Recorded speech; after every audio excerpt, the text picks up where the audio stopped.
Dhaka premier league ক্রিকেটে DPL রুদ্ধশ্বাস লড়াইয়ের একদিনই গেল আজ। 5টি ম্যাচেই লড়াই হয়েছে রুদ্ধশ্বাস। তাতে সব ছাপিয়ে গেছেন লিজেন্ডস অব রূপগঞ্জের হাবিবুর রহমান সোহান। লিস্ট এ ক্রিকেটে 45 বলে সেঞ্চুরি করে দেশের হয়ে দ্রুততম সেঞ্চুরির রেকর্ড গড়েছেন সোহান। সোহানের সেঞ্চুরির দিনে জয় পেয়েছে তার দলও। তবে 50 করেও মোহামেডানের হার এড়াতে পারেননি মুশফিকুর রহিম।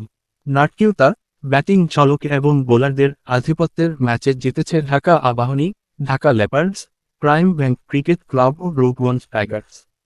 দিনের আলোচিত ম্যাচে সোহানের দ্রুততম সেঞ্চুরিতে ভর করে 322 রান সংগ্রহ করে রূপগঞ্জ।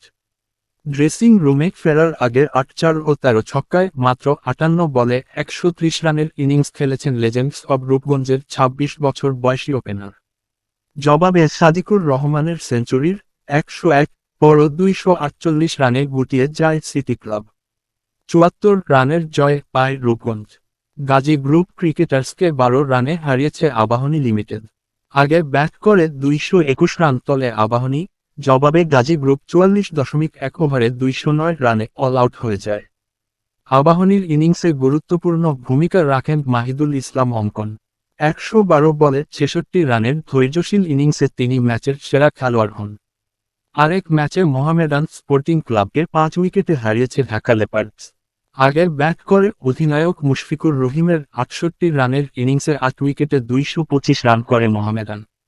জবাবের শুরু থেকে আক্রমণাত্মক ব্যাটিং করে লেপার্ডস। জাওয়াদ আবরার মাত্র 34 বলে 66 রানের ঝড়ো ইনিংস খেলেন। এরপর বাকি কাজটা করেন মুমিনুল হক, খেলেন 77 বলে 93 রানের অপরাজিত ইনিংস। দিনের তৃতীয় ম্যাচে বসুন্ধরা স্ট্রাইকার্সকে 18 রানে হারিয়েছে প্রাইম ব্যাংক ক্রিকেট ক্লাব। প্রথমে ব্যাট করে 160 রান করে প্রাইম ব্যাংক, যেখানে আবু হায়দার রনি 48 বলে 58 রানের অপরাজিত ইনিংস খেলেন। রান তাড়ায় শুরুতেই 10 নামে বসুন্ধরার ব্যাটিংয়ে। তবে শানজামুল ইসলাম 57 রানের লড়াকু ইনিংস খেললেও অন্য প্রান্তে কেউ তাকে সঙ্গ দিতে পারেননি। শেষ পর্যন্ত তারা 142 রানে অল আউট হয়ে যায়।